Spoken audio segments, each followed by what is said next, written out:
ও বন্ধু শোনো না, বউ রাখিয়া বিদেশ যায় না। ও বন্ধু শোনো না, বউ রাখিয়া বিদেশ যায় না। ও তুমি বউ রাখিয়া বিদেশ গেলে রে, ও তুমি বউ রাখিয়া বিদেশ গেলে রে, বেশি দিন আর থাইকো না, থাইকো না, বউ রাখিয়া বিদেশ যায় না। ও বন্ধু শোনো না, বউ রাখিয়া বিদেশ যায় না। ও তুমি বউ রাখিয়া বিদেশ গেলে রে, ও তুমি বউ রাখিয়া বিদেশ গেলে রে, বউয়ের স্যান্ডেল খুঁজা পাইবা না, পাইবা না, বউ রাখিয়া বিদেশ যায় না। ও বন্ধু শোনো না, বউ রাখিয়া বিদেশ যায় না। ও তুমি বউ রাখিয়া বিদেশ গেলে রে, ও তুমি বউ রাখিয়া বিদেশ গেলে রে, আসল বউর খুঁজে পাইবা না, পাইবা না, বউ রাখিয়া বিদেশ যায় না। ও বন্ধু শোনো না, বউ রাখিয়া বিদেশ যায় না। ও তুমি বউ রাখিয়া বিদেশ গেলে রে, ও তুমি বউ রাখিয়া বিদেশ গেলে রে, হকার জায়গা হবে তোমার জায়গা হবে না, হবে না, বউ রাখিয়া বিদেশ যায় না। ও বন্ধু শোনো না, বউ রাখিয়া বিদেশ যায় না। বিয়ে মানে পনের টাকা, বিয়ে মানে পনের টাকা দিতে হবে ভাই, নইলে ছেলে পাওয়া দায়। এ কোন জামানা সামনে এলো ভাই, এ কোন জামানা সামনে এলো ভাই। বিয়ে মানে পনের টাকা, বিয়ে মানে পনের টাকা দিতে হবে ভাই, নইলে ছেলে পাওয়া দায়। এ কোন জামানা সামনে এলো ভাই। বিবি বলে শুনো স্বামী যা আছে কপালে, ভিটে মাটি দাও না বেছে বেটির বিয়ের তরে। এমন ছেলে হয়তো আর পাওয়া যাবে না, বেটির বিয়ে হবে না। এ বিয়েতে তুমি অমত হয় না। বিয়ে মানে পনের টাকা, বিয়ে মানে পনের টাকা দিতে হবে ভাই, নইলে ছেলে পাওয়া দায়। এ কোন জামানা সামনে এলো ভাই। হাতের কানের গলার মালা এটা তো দিতেই হবে, নইলে ছেলে নইলে মেয়ে কেমন করে শ্বশুর বাড়িতে যাবে। হাতের কানের গলার মালা এটা তো দিতেই হবে, নইলে মেয়ে কেমন করে শ্বশুর বাড়িতে যাবে। তাই আন্টি ঘড়ি আর মোটর সাইকেল জামাই বাবুর চাই, তাই আন্টি ঘড়ি আর মোটর সাইকেল জামাই বাবুর চাই। এতে কিছু মনে করো না ভাই, তার সাথে আবার খাট পালনার গদি তোষক চায়, তার সাথে আবার গদি তোষক চায়। বিয়ে মানে পনের টাকা, বিয়ে মানে পনের টাকা দিতে হবে ভাই, নইলে ছেলে পাওয়া দায়। এ কোন জামানা সামনে এলো ভাই। কথা শেষে বাপু বসে চিন্তা করে মনে, হায় আল্লাহ কি বিপদ পার হব কেমনে। কথা শেষে বাপু বসে চিন্তা করে মনে, হায় আল্লাহ কি বিপদ পার হব কেমনে। অনেক দূরে বিবি স্বামীর মুখ পানে তাকায়, অনেক দূর থেকে বিবি স্বামীর মুখ পানে তাকায়, নয়নে অশ্রু ঝরে যায়, বলে আল্লাহ গো তুমি দাও বলে উপায়, বলে আল্লাহ গো তুমি দাও বলে উপায়। বিয়ে মানে পনের টাকা, বিয়ে মানে পনের টাকা দিতে হবে ভাই, নইলে ছেলে পাওয়া দায়। এ কোন জামানা সামনে এলো ভাই। বিবি বলে শুনো স্বামী যা আছে কপালে, ভিটে মাটি দাও না বেছে বেটির বিয়ের তরে। বিবি বলে শুনো স্বামী যা আছে কপালে, ভিটে মাটি দাও না বেছে বেটির বিয়ের তরে। এমন ছেলে হয়তো আর পাওয়া যাবে না, এমন ডাকাত ছেলে হয়তো আর পাওয়া যাবে না, বেটির বিয়ে হবে না। এই বিয়েতে তুমি নারাজ হয় না। বিয়ে মানে পনের টাকা, বিয়ে মানে পনের টাকা দিতে হবে ভাই, নইলে ছেলে পাওয়া দায়। এ কোন জামানা সামনে এলো ভাই। তাই গহনা গাটি জমি জায়গা গহনা গাটি কিছু বিক্রি করে আজ বেটির বিয়ে দিল। জমি জায়গা গহনা গাটি যা কিছু জমা ছিল সব কিছু বিক্রি করে আজ বেটির বিয়ে দিল। মেয়ের পিতা হয়ে বাঁচা, মেয়ের পিতা হয়ে বাঁচা এ দুনিয়াতে দায়, তাদের কষ্টের সীমানা তো নাই। এখন জামানা সামনে এলো ভাই, এখন জামানা সামনে এলো ভাই। বিয়ে মানে 15 টাকা, বিয়ে মানে 15 টাকা দিতে হবে ভাই, নইলে ছেলে পাওয়া দায়। এখন জামানা সামনে এলো ভাই রে। এত দুঃখ রাখব কোথায়, রাখার জায়গা নাই। আমাদেরই কপালেতে শান্তি বুঝি নাই ভাইরে, আমাদেরই কপালেতে শান্তি বুঝি নাই। এত দুঃখ রাখব কোথায়, রাখার জায়গা নাই ভাইরে। এত দুঃখ রাখব কোথায়, রাখার জায়গা নাই। আমাদেরই কপালেতে শান্তি বুঝি নাই ভাইরে, আমাদেরই কপালেতে শান্তি বুঝি নাই। 5 ওয়াক্ত নামাজ পড়ে কপালে তার দাগ, মক্কাতে যাই নামের আগে লাগায় হাজী সাহেব। 5 ওয়াক্ত নামাজ পড়ে কপালে তার দাগ, মক্কাতে যাই নামের আগে লাগায় হাজী সাহেব। চায়ের দোকানে বসে হাজী টেলিভিশন চাই ভাইরে, চায়ের দোকানে বসে হাজী টেলিভিশন চাই। হিন্দি গানের তালে তালে পা দুটি নাচাই ভাইরে, আমাদেরই কপালেতে শান্তি বুঝি নাই। এত দুঃখ রাখব কোথায়, রাখার জায়গা নাই ভাইরে। এত দুঃখ রাখব কোথায়, রাখার জায়গা নাই। আমাদেরই কপালেতে শান্তি বুঝি নাই ভাইরে, আমাদেরই কপালেতে শান্তি বুঝি নাই। সুদে ঘুষে জীবন কাটে করে দুর্নীতি, এমন লোক হয় যদি মসজিদের সভাপতি। সুদে ঘুষে জীবন কাটে করে দুর্নীতি, এমন লোক হয় যদি মাদ্রাসার সভাপতি ভাইরে। উচিত কথা বলতে গেলে মৌলবীর চাকরি নাই ভাইরে, হক কথা বলতে গেলে মৌলবীর চাকরি নাই। আমাদেরই কপালেতে শান্তি বুঝি নাই ভাইরে, আমাদেরই কপালেতে শান্তি বুঝি নাই। সমাজেতে অসঙ্গতি বলবো কত আর, গায়ের জোরে বিচারপতি ঘুষেরই কারবার। সমাজেতে অসঙ্গতি বলবো কত আর, গায়ের জোরে বিচারপতি ঘুষেরই কারবার। টাকার লাগি গরিব দুঃখী বিচার নাহি পায় ভাইরে, টাকার লাগি গরিব দুঃখী বিচার নাহি পায়। আমাদেরই কপালেতে শান্তি বুঝি নাই ভাইরে, আমাদেরই কপালেতে শান্তি বুঝি নাই। এত দুঃখ রাখব কোথায়, রাখার জায়গা নাই ভাইরে। এত দুঃখ রাখব কোথায়, রাখার জায়গা নাই।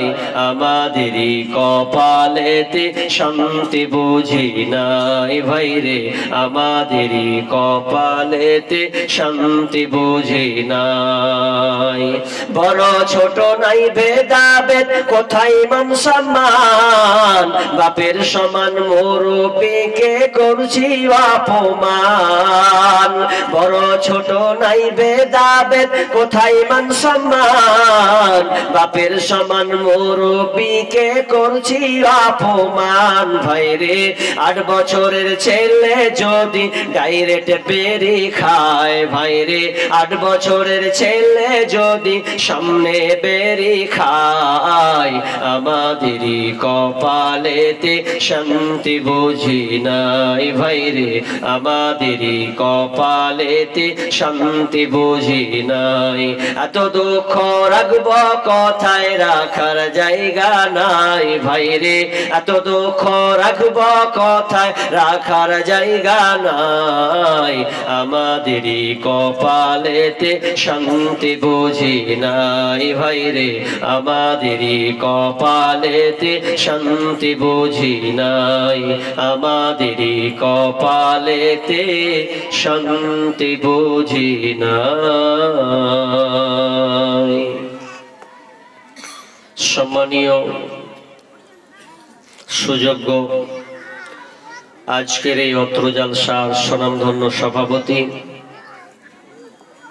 মঞ্চে উপবিষ্ট আলিম উলামাবৃন্দ, সম্মুখে বসে থাকা দিনদার ইমানদার ছোট বড় মুমিন ভাই সকল, এবং পর্দার অন্তরালের সম্মানিতা মা ও বোন,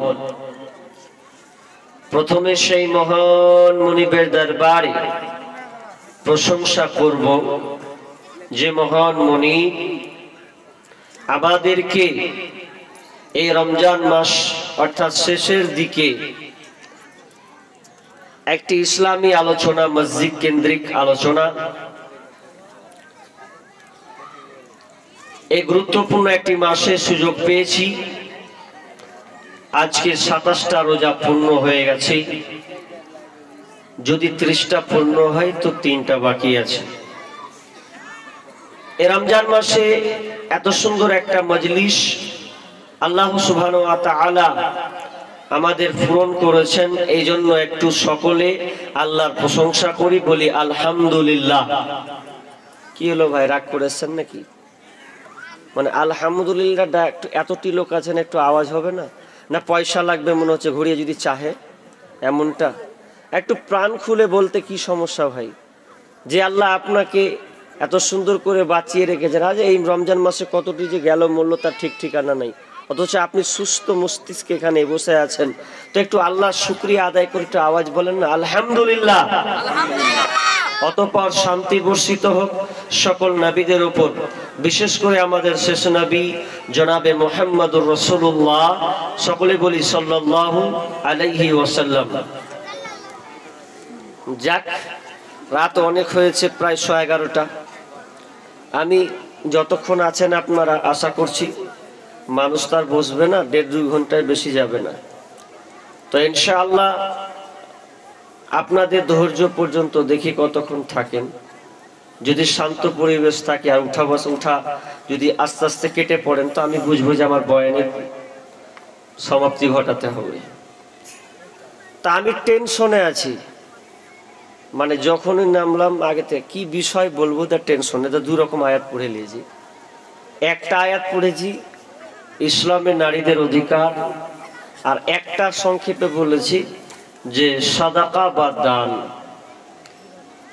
তা এখন মৌলানা কোনটা বলবো বলেন তো? একটু মানে আমি কনফিউশনে পড়ে গেছি, বলবো কোনটা আজকে। হ্যাঁ, তো রমজান মাসের ব্যাপারে, রমজান মাসের ব্যাপার তো রোজই বলছি, তো রমজান মাসের ব্যাপার বলতে গেলে মানুষ পালিয়ে যাবে, অত ইন্টারেস্টিং করে বলাও যাবে না নাকি? হ্যাঁ, মহিলারা আছে শুনবে, তাহলে মহিলাদের বায়ানটাই হোক, তাই তো? তাহলে বেশি ভালো হবে। আচ্ছা আচ্ছা, তো যাক, তাহলে আমি ইসলামের নারীদের অধিকারটাই ধরি, আর শেষে যদি পাইদান দুটো আসে তো শুনিয়ে দেব। কারণ এর আগে একটা বক্তব্য দিয়েছিলাম, কোথায় জানো, দক্ষিণ কাহালগাঁও নাকি, এনে ইউটিউবার ছিল কয়েকটা, যে দক্ষিণ কালা, ওখানে সাদাকার ব্যাপারে প্রায় মনে হচ্ছে আমি 2.5 ঘন্টা না 3 ঘন্টার উপরে বিষয়টা দিয়েছি। 4.5 ঘন্টা বকালছে, মানে বেঁচে আছি 4.5 ঘন্টা। কালকে বকিয়েছে আমাকে প্রায় 3 ঘন্টা 10 মিনিট। এরকম বক্তা নেই যে কেন করে বকিয়ে লাই, মাথায় চারাক। তো কি করি, যাই হোক, তো যাক, তবে আপনারা কি ওরকম করবেন নাকি? যাক, আমি রমজান মাসে ডেটলিনি বিধায় চালিয়ে দিয়েছি। যাই হোক, তো কে কে থাকবেন একটু হাত তুলেন তো, একটু হয়ে যায়। আমার আলোচনা কতক্ষণ কে শুনবেন? হ্যাঁ, মিডিলে জায়গা জায়গা তুলেছেন, জায়গা জায়গা তুলেনি, জায়গা জায়গা তুলেনি। মনে করছে কে জানি কেমন ভালো হবে না খারাপ হবে, ভালো লাগলে বসবো। আচ্ছা, ওটাই করেন, যদি ভালো লাগে তো বসিয়েন, খারাপ লাগলে একটু কিছু ধান ধ্যান দিয়ে চলে যাবেন, ধরবো না। তো আজকে আমার আলোচ্য বিষয় ইসলামে নারীদের অধিকার। কয়েকবার বলেছি আপনাদের এলাকাতে, ইসলাম নারীদেরকে কি মর্যাদা দিয়েছে। মা বোন, আপনাদের তাহলে একটা ভাইটাল একটা বিষয় ধরতে গেলে তো আপনারা শান্ত সুষ্ঠু হয়ে বসুন, আলোচনা শ্রবণ করুন। যদি ভালো লাগে ফাটাফাট টাকাগুলোকে দিয়ে পাঠিয়ে দেবেন, ইনশাআল্লাহ দোয়া করব। ইসলামে নারীদের অধিকার, ইসলাম নারীদেরকে কি সম্মান কি মর্যাদা দিয়েছে। তাহলে এই মর্যাদা, এর অধিকার, এর তাৎপর্য যদি আমি আলোচনা করি, তাহলে প্রথমত আপনাকে জানতে হবে তাহলে নারীদেরকে তাহলে কেমন করে ব্যবহার করা হতো। তাহলে আগে তাদের অধিকার কেমন ছিল? ওদের অধিকার না বললেই চলে, ওদের কোনো মর্যাদা ছিল না। বলছেন শুধু আয়ামে জাহিলিয়াত, আরবীয় অসভ্যতা যেটা ছিল এককালীন, তো এটা কি শুধু আরব কান্ট্রি, আরব দেশেই? জি না।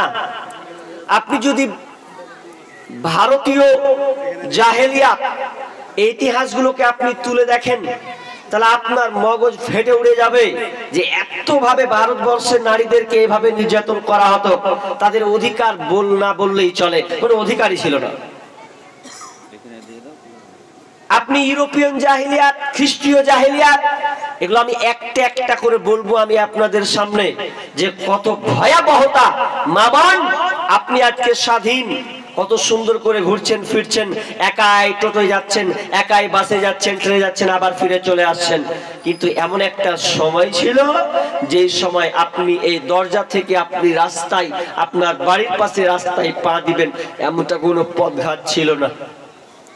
একটু আংশিক দিয়ে একটা একটা করে, মানে মেয়ে হলেই গলা টিপে দাও, আতুর ঘরে জন্ম হলো আর গলা টিপে মেরে দাও, ওর বাঁচার কোনো অধিকার নাই। আল্লাহ রাসূল যখন নবুয়তি পাননি, নবী হননি, তার আগের জীবনটা, তার আগের সময়টা তিনি সংগঠন চালিয়েছেন হিলফুল ফুজুল 17 বছর। তো এতগুলো, এই একটা আন্দোলন, এটা একটা দল, এটা সংগঠন করলেন কেন? যে মানুষ অসভ্যতার মধ্যে ডুবে আছে, একে সভ্যতায় নিয়ে আসতে হবে, মানুষকে চিনবে, ব্যবসা বাণিজ্য করবে, মাকে তার মায়ের সম্মান মর্যাদা দিবে, স্ত্রীর সঙ্গে তার মর্যাদা থাকবে, এগুলো দেওয়ার জন্য এই বিভিন্ন দিক থেকে এই সংগঠনটা করা হয়েছিল। তো কোনো লাভ হয়নি। আল্লাহ রাসূল ঘুমিয়ে আছেন, রাত 1টা 12টা 1টা বাজে ঘুমিয়ে আছেন।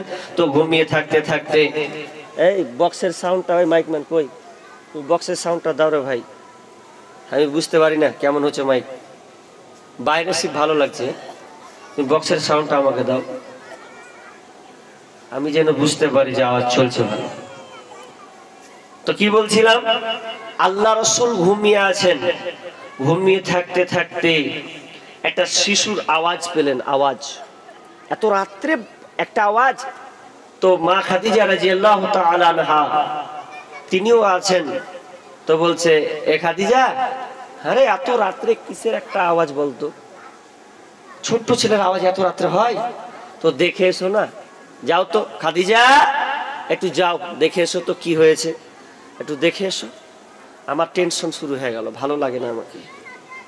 তখন মা খাদিজা ঘর থেকে বের হয়ে গেলেন পাশের বাড়ি খবর নেওয়ার জন্য যে রাত 12টা-1টার সময় এই শিশু বাচ্চার কান্নার আওয়াজ কেন, কি কারণে আওয়াজটা হলো, আওয়াজটা স্তব্ধ হয়ে গেল। এবার তিনি মা খাদিজা বাড়ি থেকে বের হয়েছেন, বাড়িটা খুঁজে ঢুকে দেখলেন, কি খবর পেলেন, খবরটা নিয়ে এসে বিশ্ব নবীর কাছে হাজির হলেন। খাদিজা, কি খবর নিলে গো, কি হলো পাশের বাড়িতে? এবার মা খাদিজা বলছেন, স্বামী আমার, রাত 1টার সময় আপনি যে আওয়াজটা পেলেন, এই আওয়াজটা যেন তেন আওয়াজ নয়, শিশু কন্যা বাচ্চার আওয়াজ। এটা আতুর ঘরে এই সময় মায়ের পেট থেকে ডেলিভারি হলো, বাচ্চা প্রসব হয়েছে, তো বাচ্চাটা ছেলে নয় মেয়ে হয়েছে, কন্যা সন্তানের জন্ম হয়েছে। এই জন্য এই মাত্রই ওই আতুর ঘরে তার নিজের পিতা ওই বাচ্চাটা মেয়ে কন্যাকে গলা টিপে মেরে দেওয়া হলো।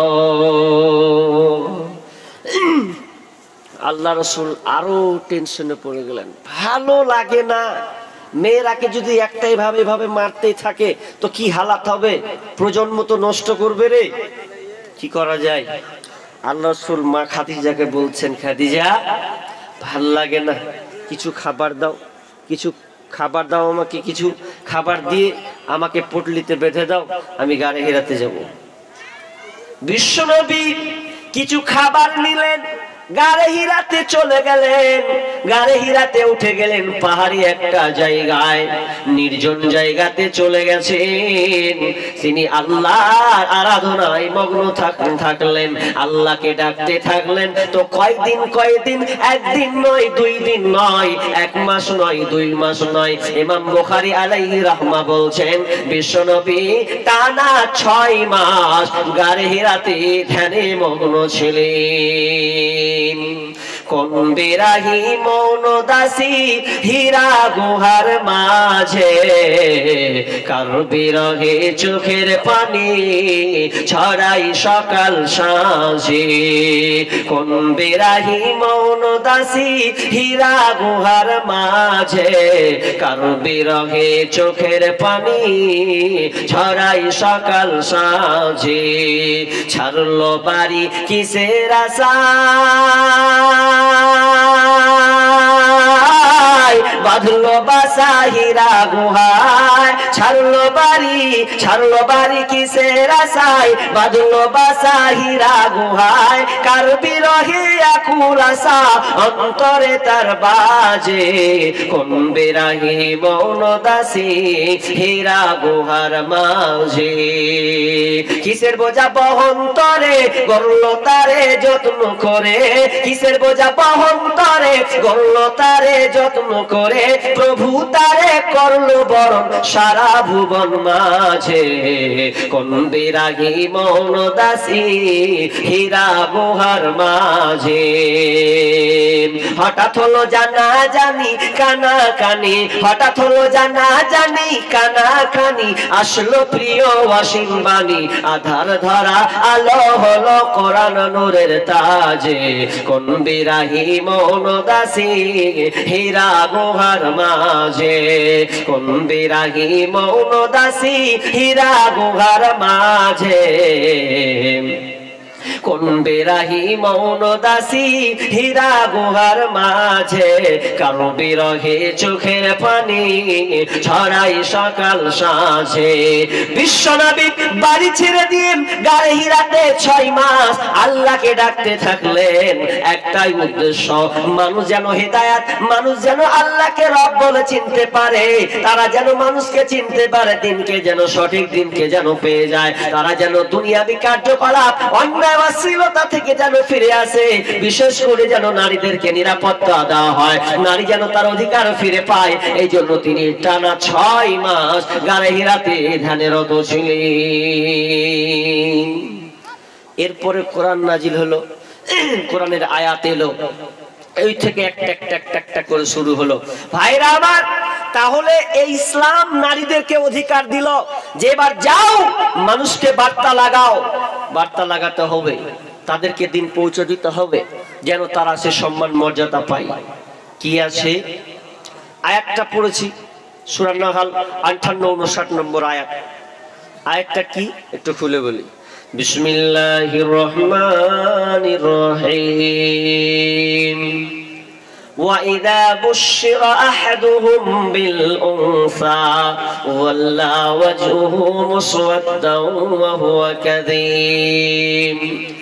আল্লাহ সুবহানাহু ওয়া তাআলা এই আয়াতটাকে নাজিল করলেন ওয়াইদা বুশিরা আহাদুহুম বিল উনসা, যখন ওই গার্জিয়ানকে বলা হতো তোমার বাড়িতে আজ কন্যা সন্তানের জন্ম হয়েছে, মেয়ে হয়েছে, ওয়াজহু মুসওয়াদ্দা ওয়া হুয়া কাযীম, তখন ওই তার চেহারাটা কালো বর্ণের হয়ে যেত, কালো মলিন হয়ে যেত, ভারাক্রান্ত মন নিয়ে থাকতো, মনে হচ্ছে যেন সে লোকটা পান করেছে।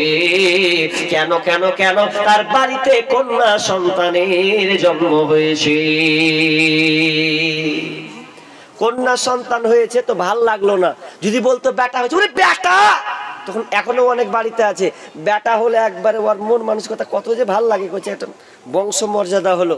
কিছুদিন আগে সোশ্যাল মিডিয়াতে ওই লোকটার 3টা বেটি আর 4 নম্বর আর একটা বেটি হলো। এর নিয়ত ছিল যে আমার যদি বেটা হয় তো কত ভাল লাগতো, মানে ও আশাই ছিল। তো 3টা বেটি 4 নম্বরে আর একটা বেটি হলো, এটা মুর্শিদাবাদের কথা বলছি। তো 4 নম্বর বেটি হয়েছে, যেমনই হয়েছে ওর বাপ বাচ্চাটাকে ধরে একা ছাড় দিয়ে মেরেই ফেলে দিলেন। এটা কিন্তু সোশ্যাল মিডিয়াতে দেওয়া হয়েছিল। বেটি হয়েছে তার ওর আফসোস, তার মানে এখনো জাহিলিয়াত আছে। এবার কথা হচ্ছে হাজি বেটি দিলে তো আগেকার লোক মারতো কেন? বলছে এই জন্য মারতো, মুফাসসিরগণ বলছেন এই জন্য কয়েকটা কারণ। তার মধ্যে কারণ হচ্ছে এই যে আমার মেয়ে মানুষ হবে, বড় হবে, ও বড় হয়ে পরের বাড়ি যাবে, ঝি খাটবে, ওকে অপমান করবে, লাঞ্ছিত করবে, বঞ্চিত করবে। শুধু তাই নয়, বিয়ে যদি না হয়, একটা মেয়ে যদি বড় হতো, একটা পড়ছিলাম ঘটনাটা বলা হয়েছে যে জাহিলিয়াতের ঘটনাটা তুলে ধরছেন যে মেয়েরা কেমন স্বাধীন, না স্বাধীন নয়। কি যে একটা মেয়ে যদি রাস্তা দিয়ে যায় হাঁটতে হাঁটতে হাঁটতে হাঁটতে, তো এক জায়গায় 4টা ছেলে বসে আছে, তো 4টা ছেলে যখন বসে আছে বলছে হবে আচ্ছা মেয়েটা পেটে বাচ্চা আছে রে, বলছে হ্যাঁ আছে। তো মেয়েটার পেটে বাচ্চা আছে, তো এক কাজ কর না, মেয়েটার পেটে কি আছে জি? তো বলছে কি হবে, ছেলে হবে না হলে মেয়ে হবে, ছেলে হবে না হলে মেয়ে হবে। তেরা তো বলছে সবাই 4-5 বন্ধু মিলে তর্ক লাগিয়ে দিলে, তখন একজনে বলছে তর্ক করে ঘোড়া ডিম করছিস, মেয়েটাকে ধর, মেয়েটাকে ধরে নে, ধর দিয়ে ওকে উলঙ্গ করে দে, দেওয়ার পেটটাকে চাকু দিয়ে চিড়ে লে, দেখ ছেলে আছে না মেয়ে আছে, কেন মেয়ে করতে যাবি? ওই মেয়েটাকে ধরলো, নিয়ে আসা হলো, উলঙ্গ করে দেওয়া হলো, মেয়েটার পেট চাকু দিয়ে চিড়ে দেওয়া হলো। সম্পূর্ণ যখন চিড়ে দিল, বাচ্চাকে বের করে দেওয়া হলো। তখন বলছে দেখ দেখ ছেলে হয়েছে, ও বলছে দেখ ছেলে হয়েছে, আর কি মারপিট করবি? তো কোন বাপ চাইবে যে এরকম যদি পরিস্থিতি হয়, এরকম যদি পরিস্থিতি হয়, কে চাইবে যে মেয়েকে রাখি? কেউ রাখবে না। ওই জন্য ওরা বলতো কি যে 5 দিন 10 দিন কানবো, যত কষ্ট হয় হোক, পানি তো শুকাবে, কাঁদতে কাঁদতে আর চোখের পানি থাকবে না, তো কেঁদে নিব, কিন্তু আমার বেটি পরের বাড়িতে ঝি খাটবে এটা আমি হতে দিব না। মেয়েরা না কোনো সম্পত্তিতে ভাগ পেত, যেটা ভারতীয় জাহিলিয়াত ছিল, যে না কোনো সম্পত্তিতে ভাগ পেত না, একদম নির্ভরভাবে তারকে অত্যাচার করা হতো, ধর্ষণ করা হতো, কোনো বাপ চেত না। আপনিও চাইবেন না। কিভাবে চাইবেন না আপনাকে খুলে বলি। আপনার যদি এরকম হয় তা আপনি বলবেন যে বেটি নিব না, নিবেন না। তো দেখেন আপনার একটা মেয়ে আছে, আপনি পয়সাওয়ালা গরিব মানুষ, ধরলেন আপনি পয়সাওয়ালা গরিব মানুষ, কিন্তু আপনার আশা আছে যে আমার মেয়েটাকে আমি MBBS ডাক্তার করব। আপনার আশা এটা, MBBS ডাক্তার করবে, বেটিকে ভালো করে পড়াবো, দিয়ে ওকে আমি দিয়েছি ভালো ইউনিভার্সিটিতে দিলাম, দেওয়ার পর পড়ছে, নার্সিং কলেজ থেকে ভালো ভালো দিয়ে দিলেন। এরপরে যখন হলো তখন আপনার কাছে ফোন আসছে, হ্যালো কি তোমার জরিনাটা কে জি? কইছে আমার বেটি। জরিনা তোমার বেটি? তো শুনছি যে তোমার বেটি বলে পালিয়ে গেল, জিজ্ঞাসা করেছি। আচ্ছা ওর মেজাজটা কেমন হবে?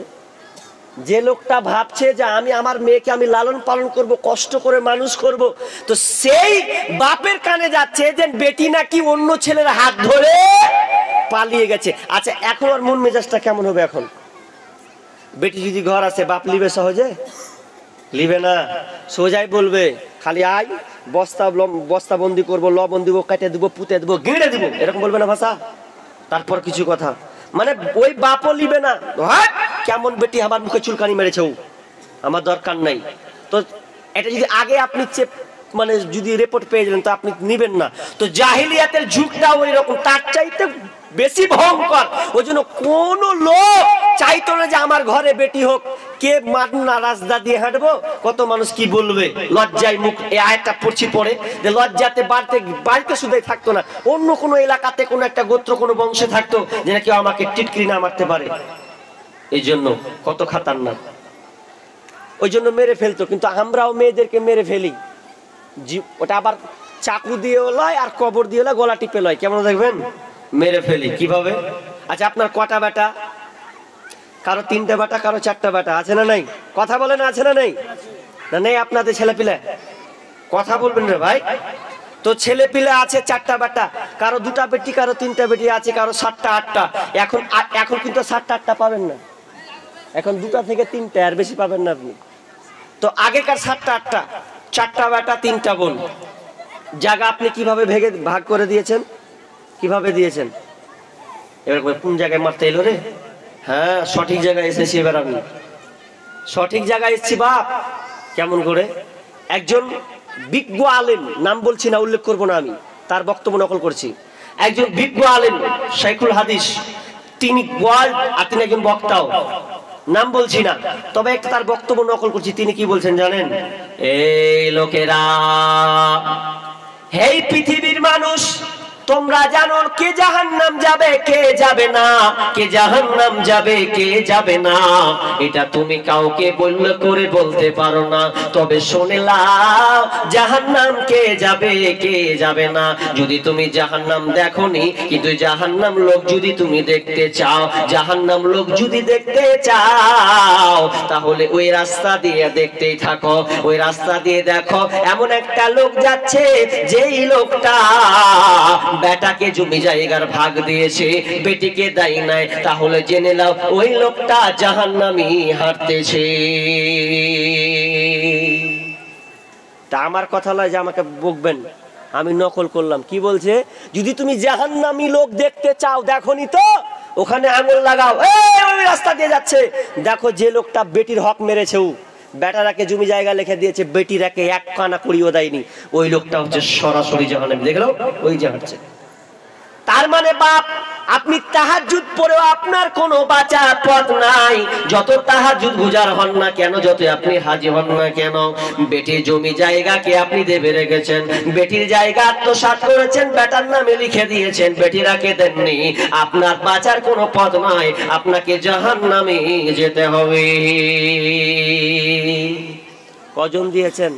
এখন মসজিদে ডিউটি করি না, 5 বছর মসজিদে ডিউটি করেছি, টোটাল 5 বছর 3টা মসজিদে। তো মরঙ্গাবাদ বিশাল বড় নাম করা জায়গা, গ্যাস কোম্পানির ওই আশেপাশে। তো একটা মেয়ে চলে আসছে, চাচির মতন হবে, কাকি। তো বলছে, বেটা তোরা মসজিদে কি ওয়াজ করছিস রে? বলছে, কেন গো চাচি? বলছে, কি তোমরা ওয়াজ করছো, একদিন একটু ভাগ জমি জায়গার ব্যাপারে একটু ওয়াজ করতে পারো না? আমাকে বলছে। আমি বলছি, কেন আমি করি, ওয়াজ ফের করি না, করি। বলছে, কই ওয়াজ করছো, তাও যাহারা ভাগ পাই না। কথা শুনে তো খারাপ লাগলো। তখন আমিও হেসে হেসে বলছি কাকে, চাচি আমি ফের শুনেছি কি যে তোমরা নাকি বলে মাফ করে দাও, বলে জমি গেলাও না, বলে মাফ করে দাও। কে কইছে ওরাকে মাফ করবো? ওটা ওপর মন থেকে মাফ করে, মাথা খারাপ হয়ে গেছে নাকি? এটা এই এক কাঠা জায়গার ব্যাপার আছে। কে কইছে? বলছে, শুনছি সাই, বলছি শোনা লয়। তার মানে ওই নারীটা বলছে, ওই কাকিটা বলছে, আমরা মন থেকে মাফ করি না, বাপ ছে ভাইরাকে জায়গা জমি লিখে দেয়, কিন্তু আমরা মন থেকে মাফ করতে পারি না।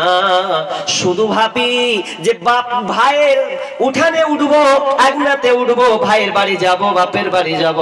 যদি চাপ করি হয়তো বাপকে চাপ সৃষ্টি করবে, ভাইরা আর আমাদের বাড়ি আসবে না। এই জন্য আমরা এইগুলো ভেবে দেখে আমরা জমি জায়গা দাপটে ভাগ বসাতে যাই না। তার মানে মন থেকে মেয়েরা মাফ করে না। এই বাপ, তোমাকে বলছি শোনো, বেটারাকে লিখে দিয়েছো না, বিচারের মাঠে তুমি প্রস্তুত থাকিও। কি হালাত হবে তোমার। ও তোমার বেটি, ওর হক আছে। কোরআন বলছে তোমার ছেলে যদি 2 ভাগ পায় তাহলে তোমার মেয়ে 1 ভাগ পাবে। তোমার একটা বেটা যদি 10 কাঠা পায় তাহলে তোমার মেয়ে 5 কাঠা পাবে। ও যদি না নেয় আলাদা কথা, কিন্তু তোমাকে দিতে হবে, এটা তার হক। কিন্তু আমরা দিছি না। কয়জন? হাজারে 999 ধরতে গেল নাই। আর যদি আছে আংশিক, তো কেমন আছে? ওই ভালো ভালো বেটাকে কইছে, এই তো বিলাসপুরে যেটি মার্কেট আছে বড় বড়, ওটি তোরা নিলবি। আর বেটিরাকে কইছে ওই বাঁশতলাতে কোনটা পড়া আছে, 400 হয় না 500 হয় না, ওগুলা তোরা নিলবি, যা হাট তোর নামে থাকলো।